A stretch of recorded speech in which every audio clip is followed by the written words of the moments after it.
Bismillahirrahmanirrahim. Assalamualaikum warahmatullahi wabarakatuh.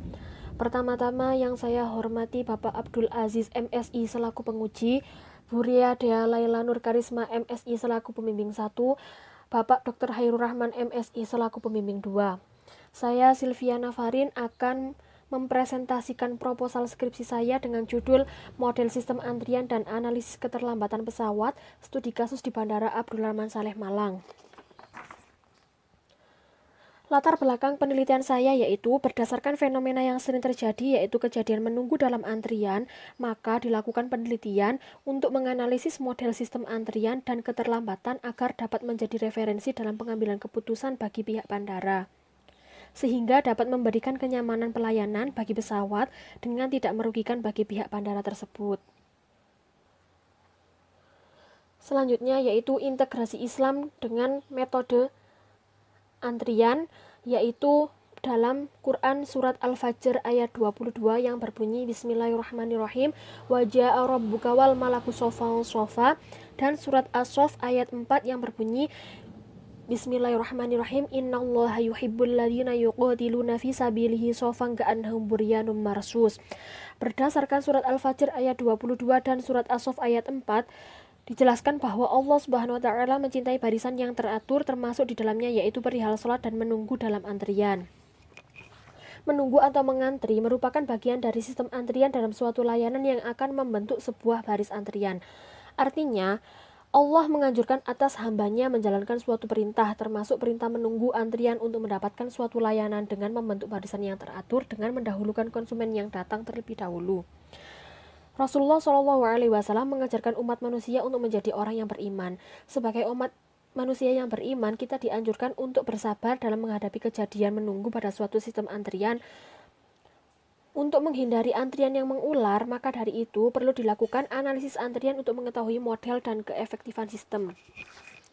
Yang selanjutnya yaitu integrasi Islam dengan keterlambatan, yaitu terdapat pada Quran surat Al-Anbiya ayat 90 dan Quran surat Al-Mu'minun ayat 61 yang berbunyi Bismillahirrahmanirrahim innahum kanu yusari'una fil khairati wa yad'unana raghaban wa rahaban wa kanu lana khashi'in, dan surat Al-Mu'minun yaitu Bismillahirrahmanirrahim ulaika yusari'una fil khairati wa hum laha sabiqun. Berdasarkan surat Al-Anbiya ayat 90 dan surat Al-Mu'minun surat ayat 61 dijelaskan bahwa sifat orang yang bertakwa dan hamba-hamba Allah Subhanahu wa Ta'ala yang doanya dikabulkan yaitu orang-orang yang bersegera dalam mengerjakan kebaikan dan tidak menunda-nunda. Penundaan merupakan hal yang tidak disukai Allah Subhanahu wa Ta'ala dalam bentuk apapun. Sehingga sebagai hamba yang beriman harus melakukan segala perintah dan menjauhi larangannya. Selain merupakan hal yang tidak disukai Allah Subhanahu wa Ta'ala, keterlambatan juga dapat membuat baris antrian sehingga dapat memberikan kerugian terhadap konsumen lain. Terhadap sesama, kita dianjurkan untuk saling toleransi dan tidak merugikan satu sama lain, sehingga perlu dilakukan analisis keterlambatan kedatangan maupun keberangkatan pesawat untuk mengurangi kerugian serta mengoptimalkan tingkat keterlambatan di Bandara Abdul Rahman Saleh Malang. Berdasarkan latar belakang yang telah dipaparkan, maka dapat dirumuskan beberapa masalah dalam penelitian ini, yaitu yang pertama, bagaimana model sistem antrian pesawat di Bandara Abdul Rahman Saleh Malang. Yang kedua yaitu bagaimana tingkat keterlambatan pesawat ditinjau dari jenis maskapai, bandara asal atau tujuan, dan penyebab keterlambatan. Yang selanjutnya yaitu metode dalam penelitian ini. Dalam teori antrian, data kedatangan diasumsikan berdistribusi Poisson. Distribusi Poisson dapat digunakan menghitung probabilitas banyaknya kedatangan dalam selang waktu tertentu, serta dapat menunjukkan bahwasannya kedatangan pelanggan bersifat acak dan mempunyai rata-rata kedatangan sebesar lambda. Dengan rumus umum pada persamaan 1, di mana N sebagai jumlah kedatangan, Pn sebagai probabilitas N kedatangan, lambda sebagai jumlah rata-rata pelanggan yang datang dalam satuan waktu, dan E merupakan bilangan Euler. Yang selanjutnya yaitu data pelayanan pada teori antrian diasumsikan berdistribusi eksponensial. Distribusi eksponensial dapat digunakan untuk menggambarkan distribusi waktu pada fasilitas pelayanan yang bersifat acak. Artinya, waktu pelayanan tidak bergantung terhadap banyaknya waktu pelayanan sebelum maupun sesudahnya. Rumus umum dari distribusi eksponensial yaitu pada persamaan 2, di mana T sebagai waktu pelayanan, Ft sebagai probabilitas kepadatan bergantung pada waktu T, mu sebagai jumlah rata-rata waktu dalam melayani konsumen, dan E merupakan bilangan Euler. Yang selanjutnya yaitu proses Poisson dan distribusi eksponensial. Pada bagian ini yaitu menunjukkan pembuktian bahwa asumsi pada data kedatangan berdistribusi Poisson dan asumsi pada data pelayanan berdistribusi eksponensial yaitu benar. Yang pertama yaitu proses stokastik dinyatakan sebagai MT di mana T lebih dari sama dengan 0. Dikatakan proses penjumlahan jika MT dinotasikan sebagai jumlah kedatangan pada waktu T di mana R0 sama dengan 0. Dan dikatakan proses Poisson jika memenuhi 3 asumsi. Asumsi yang pertama yaitu peluang terjadi satu kedatangan yaitu sama dengan lambda kali delta T ditambah 0 kali delta T. Asumsi yang kedua yaitu kedatangan lebih dari 1 atau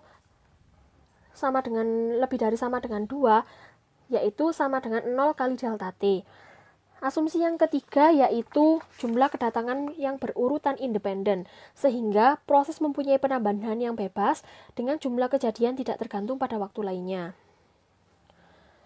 Berdasarkan teorema 1 yang berbunyi, suatu proses Poisson, jumlah kedatangan yang terjadi pada interval waktu T adalah variabel acak yang berdistribusi Poisson dengan parameter lambda T dan peluang dari N kedatangan dapat dinyatakan dengan persamaan yaitu probabilitas N kedatangan sama dengan lambda T pangkat N dibagi N faktorial dikali E pangkat negatif lambda T. Kemudian dibuktikan dengan permisalan PNT merupakan peluang dari N kedatangan dalam interval waktu T di mana N yaitu 0, 1, 2, 3, sampai K, maka peluang terjadinya N kedatangan dinyatakan dengan perkembangan persamaan diferensial. Kemudian jika N lebih dari sama dengan 1, maka didapatkan persamaan 3. Jika N sama dengan 0, maka didapatkan persamaan 4. Setelah dibuktikan dengan menurunkan sesuai dengan definisi turunan, maka didapatkan rumus umum sesuai dengan distribusi Poisson, yaitu peluang N kejadian pada waktu T sama dengan lambda T pangkat N dibagi N faktorial dikali E pangkat negatif lambda T. Yaitu proses distribusi eksponensial. Terdapat teorema yang kedua yang berbunyi, jika kedatangan berdistribusi Poisson, maka suatu variabel acak waktu antar kedatangan berdistribusi eksponensial. Kemudian dibuktikan dengan Ft sebagai fungsi densitas probabilitas dari interval waktu T. Kemudian, parameter lambda digunakan untuk mendapatkan rata-rata dari fungsi pembangkit momen. Dikarenakan data pelayanan merupakan data kontinu, maka digunakan yang integral karena merupakan fungsi dari variabel acak kontinu. Kemudian didapatkan persamaan 6 di mana lambda dikeluarkan dikarenakan lambda merupakan suatu konstanta. Selanjutnya didapatkan persamaan 7 di mana mtx sama dengan lambda dibagi lambda dikurang t. Kemudian didapatkan turunan pertama dari persamaan 7 dan turunan kedua dari persamaan 7. Selanjutnya yaitu variansi t, di mana variansi t yaitu turunan pertama dari persamaan 7 dikurang dari persamaan kedua dari persamaan 7, maka didapatkan 1 dibagi lambda pangkat 2 sesuai dengan persamaan ke-8. Yang selanjutnya yaitu Kolmogorov-Smirnov. Asumsi distribusi data kedatangan dan data pelayanan selanjutnya diuji menggunakan Kolmogorov-Smirnov. Uji Kolmogorov-Smirnov merupakan uji kecocokan distribusi yang digunakan untuk mengevaluasi model apakah dapat mendekati situasi nyata yang digambarkan. Asumsi yang digunakan untuk uji ini yaitu data sampel acak terdiri atas hasil pengamatan bebas berukuran N dari suatu distribusi data yang belum diketahui. Dengan hipotesis 0 sebagai pernyataan yang mengikuti asumsi distribusi, H1 sebagai hipotesis alternatif. Setelah diuji menggunakan Kolmogorov-Smirnov, data kedatangan dan data pelayanan dapat diketahui distribusinya. Dari situ kita bisa mengetahui model antrian mengikuti model apa. Dalam teori antrian terdapat beberapa model, salah satunya yaitu model MM1 GDK tak hingga. Model ini, M yang pertama menunjukkan jumlah kedatangan tiap satuan waktu berdistribusi Poisson. M yang kedua menunjukkan waktu pelayanan berdistribusi eksponensial. 1 menunjukkan server tunggal, GD menunjukkan disiplin antrian mengikuti disiplin umum atau FIFO, first in first out. Yang selanjutnya K yaitu populasi terbatas dan tak hingga yaitu menunjukkan panjang antrian tak terbatas. Nah, dalam model ini terdapat beberapa persamaan untuk mencari rata-rata jumlah konsumen dalam sistem, rata-rata jumlah konsumen dalam antrian, rata-rata waktu dalam sistem, dan rata-rata waktu dalam sistem. Namun sebelum itu perlu diketahui lambda efektif atau laju kedatangan efektif yaitu sama dengan lambda dikali 1 negatif PK. Namun sebelum menghitung lambda efektif perlu diketahui probabilitas 0 kedatangan dan probabilitas N kedatangan, di mana probabilitas 0 kedatangan yaitu dapat dikatakan semua server menganggur. PN bisa dikatakan probabilitas N kejadian pada waktu T, di mana semua server sibuk dan terdapat suatu kejadian. Yang selanjutnya yaitu distribusi eksponensial. Jika pada suatu data kedatangan berdistribusi Poisson dan pada data pelayanan berdistribusi eksponensial, maka keterlambatan dapat diasumsikan berdistribusi eksponensial. Rata-rata keterlambatan bisa didapatkan dengan memperhatikan jumlah kejadian didistribusikan secara geometris dengan rata-rata 1 dibagi 1 negatif P. P di mana merupakan intensitas waktu layanan dalam fasilitas pelayanan. Jika intensitas waktu layanan dalam fasilitas pelayanan kurang dari 1, maka kondisi tersebut bisa dikatakan dengan kondisi steady state. Dengan jumlah rata-rata kejadian sama dengan EQ plus 1 yang merupakan ukuran rata-rata antrian tiba ditambah dengan satu kejadian yang merupakan waktu layanan kedatangan.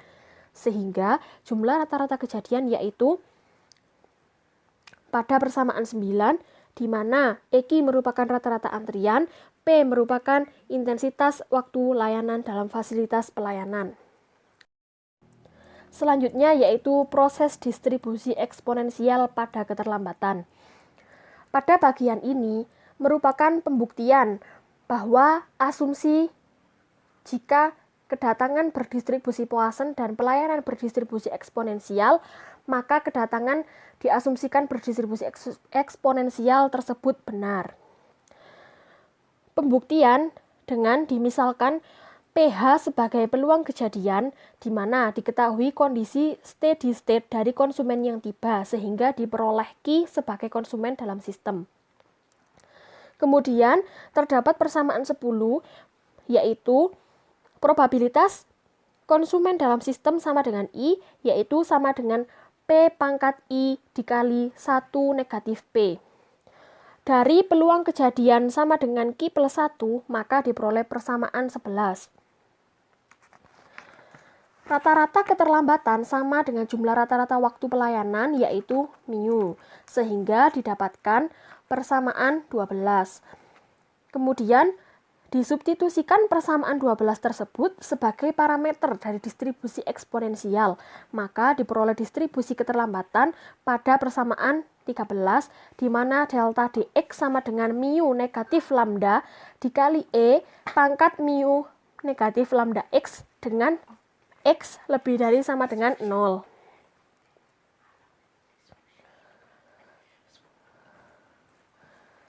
Selanjutnya, setelah diperoleh distribusi dari jumlah keterlambatan dengan hukum probabilitas, maka diperoleh persamaan 14. Namun, sebelum memperoleh persamaan 14, terlebih dahulu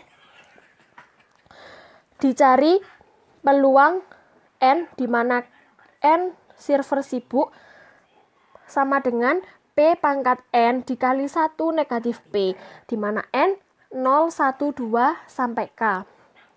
Maka didapatkan peluang atau probabilitas waktu, rata-rata waktu dalam antrian lebih dari T, atau dikatakan server sibuk sama dengan P dikali E pangkat negatif mu negatif lambda T, di mana T lebih dari sama dengan 0.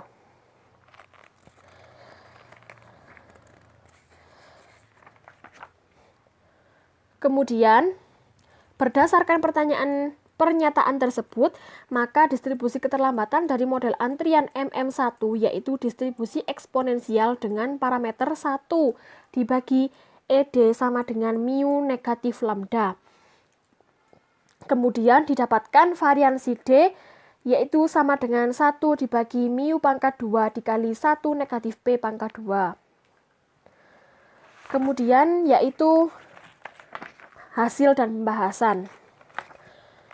Sesuai dengan rekapitulasi kedatangan pesawat setiap interval 120 menit, didapatkan lambda atau rata-rata kedatangan sebesar 3,2 atau 3 pesawat setiap 120 menit. Dan didapatkan mu atau rata-rata waktu pelayanan yaitu sama dengan 35,059 menit. Setelah itu, yaitu uji estimasi distribusi kedatangan pesawat. Pada bagian ini yaitu menguji data kedatangan dengan menggunakan Kolmogorov-Smirnov. Pada bagian ini, YI merupakan kedatangan pesawat pada waktu ke N, FI merupakan frekuensi kedatangan pesawat, FK merupakan frekuensi kumulatif, ZI merupakan transformasi nilai YI, SX merupakan distribusi kumulatif sampel dari populasi, F0X merupakan distribusi kumulatif data teoritis dari distribusi Poisson. Kemudian, dari tabel tersebut, kita mengambil dari SX dikurang F0X dimutlakan dan diambil yang paling terbesar, yaitu 0,193881. Berdasarkan perhitungan uji Kolmogorov-Smirnov, diketahui bahwa nilai dihitung kurang dari nilai D tabel yaitu 0,193881 kurang dari 0,328. Maka dapat disimpulkan bahwa H0 diterima. Artinya, data kedatangan pesawat di Bandara Abdul Rahman Saleh Malang berdistribusi Poisson. Yang selanjutnya yaitu uji estimasi distribusi waktu pelayanan pesawat.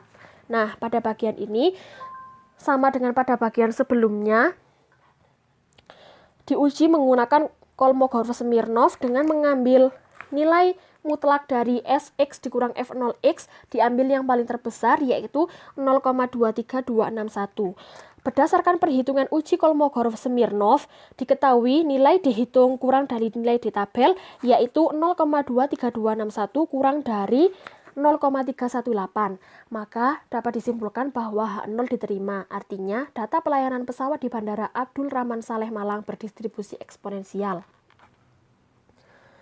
Yang selanjutnya yaitu analisis model antrian. Setelah diketahui data pelayanan dan data kedatangan mengikuti distribusi apa, maka dapat diketahui model antriannya. Model antrian yang diperoleh berdasarkan asumsi distribusi kedatangan dan waktu pelayanan pesawat, yaitu MM1 GDK tak hingga. Namun, pada model ini terlebih dahulu harus diketahui probabilitas tidak ada pelanggan dalam sistem atau semua fasilitas pelayanan menganggur. P0 didapatkan sebesar 0,289744. Kemudian PN atau probabilitas konsumen memasuki sistem dan harus menunggu untuk dilayani atau semua pelayanan sibuk didapatkan pada P1 yaitu 0,078248. Untuk P2 yaitu sebesar 0,006696. Untuk P3 yaitu sama dengan 0,000573. Untuk P4 yaitu 0,000490. Setelah itu, menentukan laju kedatangan yang efektif yaitu lambda efektif didapatkan sebesar 2,999854. Yang selanjutnya yaitu menentukan rata-rata jumlah pesawat dalam sistem atau LS didapatkan 0,09355542 dari 17 pesawat atau dapat dikatakan 1,5904 pesawat. Jadi dapat diketahui bahwa rata-rata jumlah pesawat dalam sistem yaitu 1-2 pesawat. Kemudian menentukan rata-rata jumlah pesawat dalam antrian atau LQ, yaitu sebesar 0,00798887 dari 17 pesawat atau 0,13581 pesawat. Jadi, bisa dikatakan tidak ada pesawat yang mengantri. Yang selanjutnya yaitu menentukan rata-rata waktu pelayanan dalam sistem atau WS. Didapatkan nilai sebesar 0,031164. Rata-rata waktu yang dihabiskan pesawat dalam sistem yaitu 0,031184 dari 600 menit atau 18,71182 menit. Kemudian menentukan rata-rata waktu pelayanan dalam antrian atau WQ yaitu sebesar 0,00266630. Rata-rata waktu yang dihabiskan pesawat dalam antrian yaitu 0,00266630 setiap 600 menit yaitu atau bisa dikatakan 1,597815 menit. Yang selanjutnya yaitu analisis keterlambatan pesawat. Yang pertama yaitu uji estimasi distribusi keterlambatan kedatangan pesawat.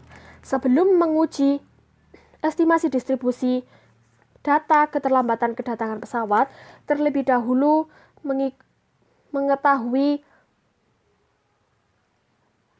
statistik deskriptifnya. Pada gambar ini diketahui bahwa rata-rata keterlambatan kedatangan seluruh maskapai setiap minggu di Bandara Abdul Rahman Saleh Malang berkisar dari 23% sampai 28%. Rata-rata keterlambatan kedatangan pesawat di Bandara Abdul Rahman Saleh Malang dikelompokkan menjadi setiap minggu untuk mempermudah penyajian. Kemudian disajikan dalam bentuk maksimum dan minimum untuk mengetahui waktu tunda paling tinggi dan paling rendah pada setiap minggunya. Pada gambar tersebut, bisa diketahui bahwa nilai keterlambatan kedatangan maksimum terjadi pada minggu keempat, yaitu sebesar 4 jam lebih 4 menit. Sedangkan waktu untuk keterlambatan minimum berlangsung konstan atau tetap karena keterlambatan selalu terjadi pada rentang waktu 32 menit. Rata-rata nilai maksimum keterlambatan keberangkatan sebesar 3 jam lebih 1 menit dan rata-rata nilai keterlambatan keberangkatan minimum sebesar 32 menit. Yang selanjutnya yaitu menguji data keterlambatan kedatangan pesawat menggunakan uji Kolmogorov-Smirnov. Didapatkan nilai maksimum dari pengurangan XX, SX kurang dari F0X dan dimutlakan yaitu 0,217817. Berdasarkan perhitungan uji Kolmogorov-Smirnov, didapatkan nilai dihitung sebesar 0,2178. Karena nilai dihitung kurang dari nilai D tabel yaitu 0,2178 kurang dari 0,624, maka dapat disimpulkan bahwa H0 diterima. Artinya, data keterlambatan kedatangan pesawat di Bandara Abdul Rahman Saleh Malang berdistribusi eksponensial. Yang selanjutnya yaitu uji estimasi distribusi keterlambatan keberangkatan pesawat. Seperti pada bagian sebelumnya, sebelum diuji dengan Kolmogorov-Smirnov, terlebih dahulu disajikan statistik deskriptif datanya. Berdasarkan gambar tersebut, diketahui bahwa rata-rata keterlambatan keberangkatan seluruh maskapai setiap minggu di Bandara Abdurrahman Saleh Malang berkisar dari 16% sampai 45%. Rata-rata dalam satu bulan sebesar 1 jam lebih 29 menit. Rata-rata keterlambatan kedatangan seluruh maskapai maksimum terjadi pada minggu ketiga pada bulan Januari, yaitu sebesar 45%, dan minimum terjadi pada minggu kedua dan minggu keempat pada bulan Januari, yaitu sebesar 16%.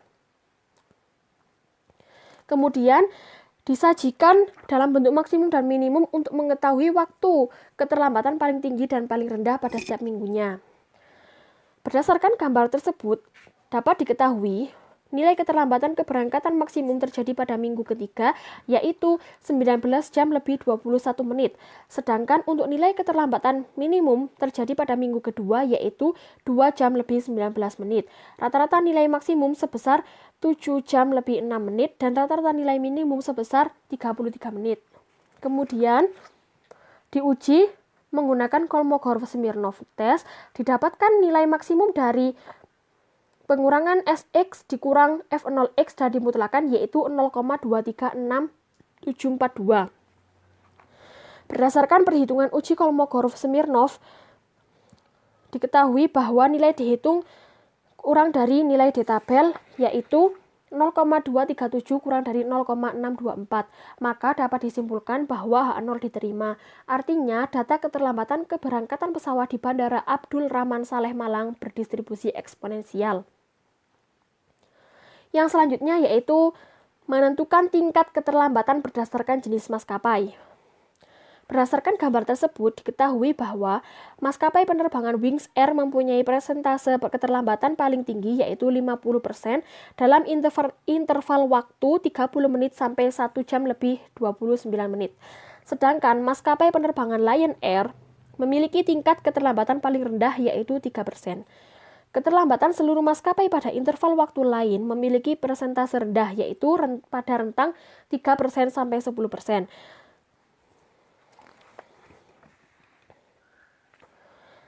Selanjutnya yaitu tingkat keterlambatan berdasarkan maskapai pada data keterlambatan keberangkatan. Berdasarkan gambar tersebut, diketahui bahwa maskapai penerbangan Batik Air mempunyai persentase keterlambatan paling tinggi, yaitu 23% dalam interval waktu 30 menit sampai 1 jam lebih 29 menit. Sedangkan maskapai penerbangan Wings Air memiliki tingkat keterlambatan paling rendah, yaitu 7%. Keterlambatan seluruh maskapai pada interval waktu lain memiliki persentase rendah, yaitu pada rentang 2% sampai 8%.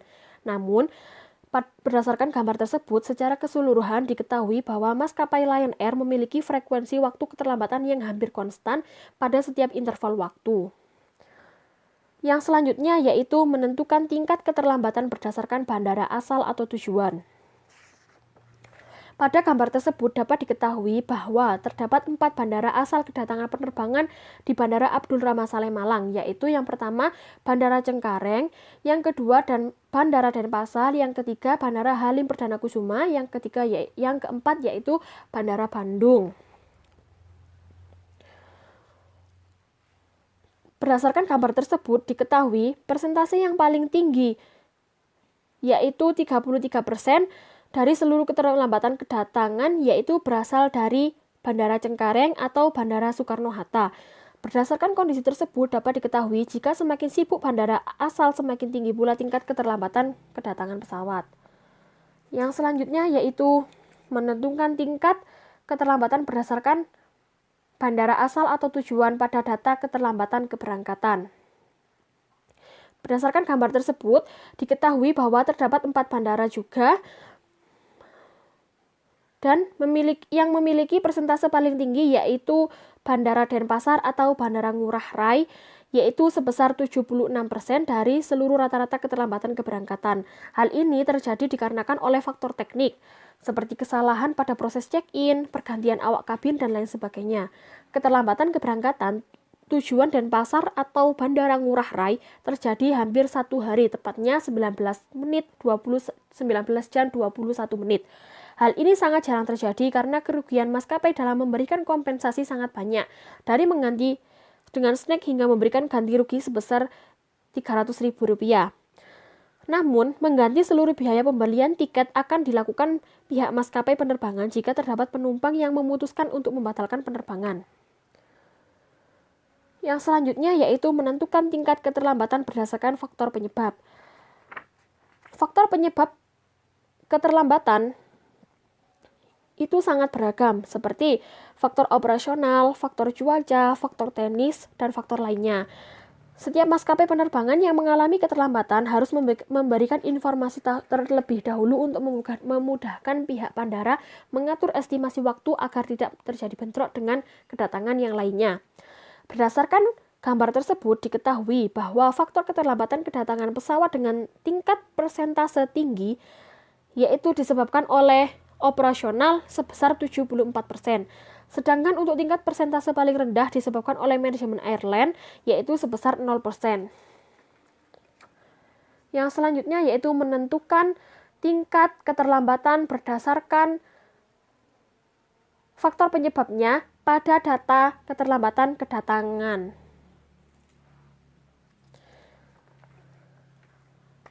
Yaitu berdasarkan gambar tersebut dapat diketahui bahwa persentase paling tinggi yaitu 93%, di mana dikarenakan oleh faktor operasional, dan memiliki persentase paling rendah yaitu 1% dikarenakan oleh faktor lain-lain. Sekian dari presentasi proposal skripsi saya. Mohon maaf jika banyak kesalahan. Terima kasih. Wassalamualaikum warahmatullahi wabarakatuh.